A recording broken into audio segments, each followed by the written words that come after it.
2 minutes prior to them drafting him, they were like, one thing that this team doesn't need is another young wide receiver. And sure enough, they go out and draft a young wide receiver.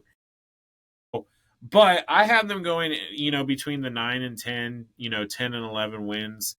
They're going to be a team that is going to be in the hunt for the wild card or for the hunt for the top in the division, because I think you're right.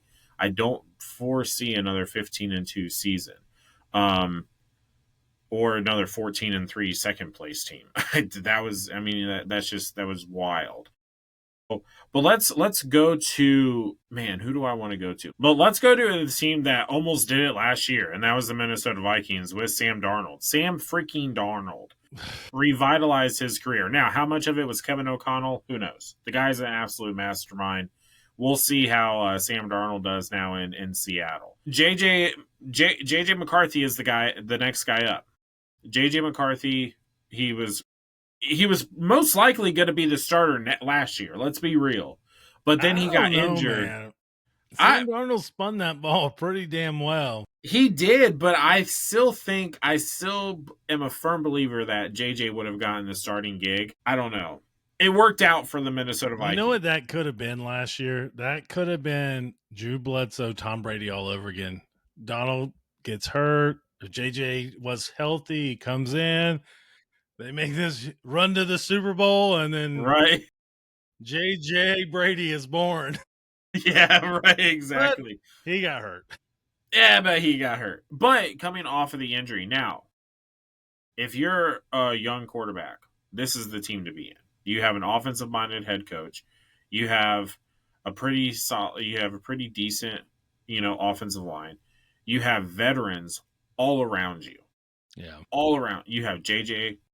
You have, and I'm talking about Justin Jefferson, not JJ McCarthy, but you have Justin Jefferson. You have Jordan Addison, who is a good number 2 wide receiver. You have a veteran tight end. Finally, that is finally healthy. Yeah, a whole year. And you have a veteran running back who is still productive last year in Aaron Jones. So, and then on the defensive side of the ball, the defense is good enough to keep you in the games. They had 49 sacks last year, 24 interceptions, and Byron Murphy Jr. had, I think, like 6 of them. They have a defense that can keep you in the game.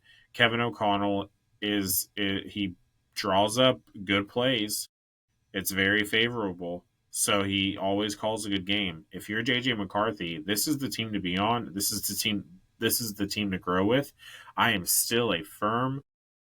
I'm gonna die on that hill, Carlos. I'm gonna die on that hill, and I don't think that Sam Darnold should have left. I really don't. I don't know why he left. Going to Seattle, I think, is going to be the worst decision of his career. I think he should have stayed in Minnesota, but now it's JJ's turn, and I think JJ is going to flourish. It's a tough one with Darnold because maybe they just didn't want to pay him, but he didn't get a huge contract. He got a favorable contract, but if he had that same money offer to stay with Minnesota, he should have definitely stayed. But, he's going to get paid maybe, and he's betting on himself. So there's that cockiness you're looking for in that quarterback. It built this team for JJ right now. They replace 3 offensive linemen. They draft Jackson first round, which I thought they got a steal with him. They going to Indy and they're like, hey, we need to borrow 2 of your O linemen, so we're going to take 2 of your guys. And then they get Dershaw back, who was hurt at the end of the year, who's a big thing. I actually like their pickup of Jordan Mason for the backup Aaron Jones. I think they're going to have a nice 1-2 punch there. And Jones, he's getting older. He's not everybody can be Derrick Henry, where age doesn't seem to matter at all for a running back. Like, it's Derrick Henry in his 20s. The miles on that guy's leg and body is unreal. From high school to college, now into the NFL, it's ridiculous. It doesn't make any sense to me, but none at all. They got a good offense. The defense gets a big pickup with Jonathan Allen coming from the Commanders. I think that's going to give them that edge presence that they need. They got Javon Hargrove from San Francisco. It's better than what they had. I don't put him up there as a great player, but he's a former first round pick. And then they get Jeff.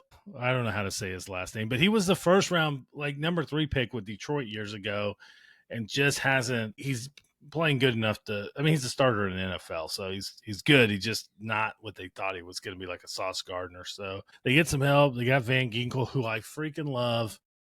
Why the Dolphins didn't keep this guy, I have no idea. But I get it. They couldn't pay the guy what he was worth. And then they get Harrison Phillips from Buffalo. So they built this team within, I think, the mindset that, hey, we got to get better all around. In case JJ, here's a question for you.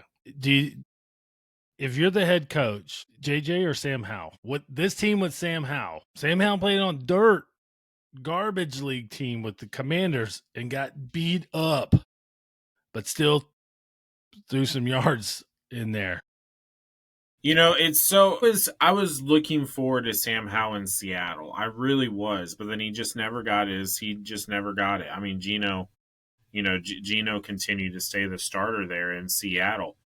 I like Sam Howell. I think he's a guy who's just not been given the opportunity that he deserves. I think you ride with JJ McCarthy, I mean, you drafted him, right? You didn't get to see him last year. He was able to sit. Although he wasn't playing, he was able to sit. He was able to kind of see a veteran quarterback like Sam Darnold go through the process, understand the system, get familiarized with the teammates and everything else like that. Now it's your time. You're healthy. I think you roll with JJ. But having Sam Howell as a backup, if JJ just is not working for you, I don't think that it's a bad thing at all. And I'm really hoping to see Sam Howell get some playing time this year. And I hate to say that because that's most likely either because JJ gets benched because he's not doing what he needs to do or he gets injured again. Yeah. Right. So, but I love Sam Howell. I think with what he was able to do with the Commanders and the circumstances that was going on, it wasn't just the team. I mean, the stadium was falling apart literally, and ownership just didn't care. Sexual harassment's going on and everything else like that. I mean, like, it was just an absolute dumpster fire. And this poor kid, had to be, the face of the franchise at that time. So I like Sam Howell. Horrible. So horrible situation. I hope Sam Howell gets his opportunity, a fair opportunity, because I think that he'll take a full advantage of it. But I think you just roll with JJ just simply because you drafted him, right? I think Minnesota. Here's me playing devil's advocate. They could have put themselves in a very poor situation. It's hard to bet against JJ for me because he's a Michigan guy, and usually they got good heads on their shoulder. We've seen Brady. I mean, and you have Bob Greasy, like he was a good quarterback, not on Brady's level. So, but they're good quarterbacks with high IQs. But if he doesn't pan out, and let's say Sam Howell has a flashback and he gets sacked, and you're talking about a team that might only win 5 games.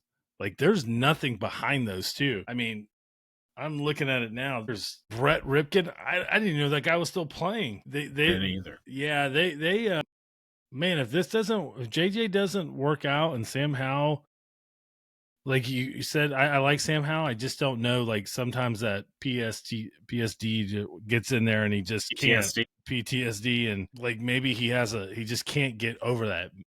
But they could be in some real trouble. JJ, it doesn't turn out. This could be like, oh crap, we should have kept Sam Darnold. We knew what we had, because I think Sam Darnold with this team, I think they could win 14 games. They do have a favorable schedule. They do. I have them winning between 8 and 10 this year. I want to know what McCarthy is, right? It's all going to depend on the play of McCarthy. If McCarthy is anything productive of what Sam Darnold was last year in this Kevin O'Connell system, 10 wins, I would say maybe 9 wins is their floor. 8-9 wins is their floor. But they could win up to 12 games this year. They have a pretty favorable schedule, but it's all going to depend on J.J. McCarthy. We say it time and time again, man. If your quarterback, man, it's the quarterback. If your quarterback is not playing good football consistently, not turning the ball over, and they don't have that team rally around them, it's really hard to win in the NFL anymore. Yeah. So it's all going to be dependent on JJ. I have no idea. This is a team that to me is I have no idea. Like, there's a part of me that says they're only going to win 6 to 7 games. I think they're going to go run heavy. I think they're going to try to Pittsburgh Steeler this thing, play defense. You bring in Jordan Mason, you have Aaron Jones. You're going to run, maybe a lot of dump offs, but I it's a rookie guy who didn't put up astounding stats in college. He played on a run heavy football team in college, but he may have that it factor. We just didn't see it in college. So he was up for the big games. I believe he beat Ohio State. So he's up for that big challenge. I'm gonna put him at I got him going like 8-9. I don't think they have a winning season. It's fair. I mean, it is fair because you don't know what you're gonna get from these rookies. I'm gonna say I know that he's not a rookie, right? But I mean, come on, he's still a rookie. He's still a rookie. He's not played in NFL games.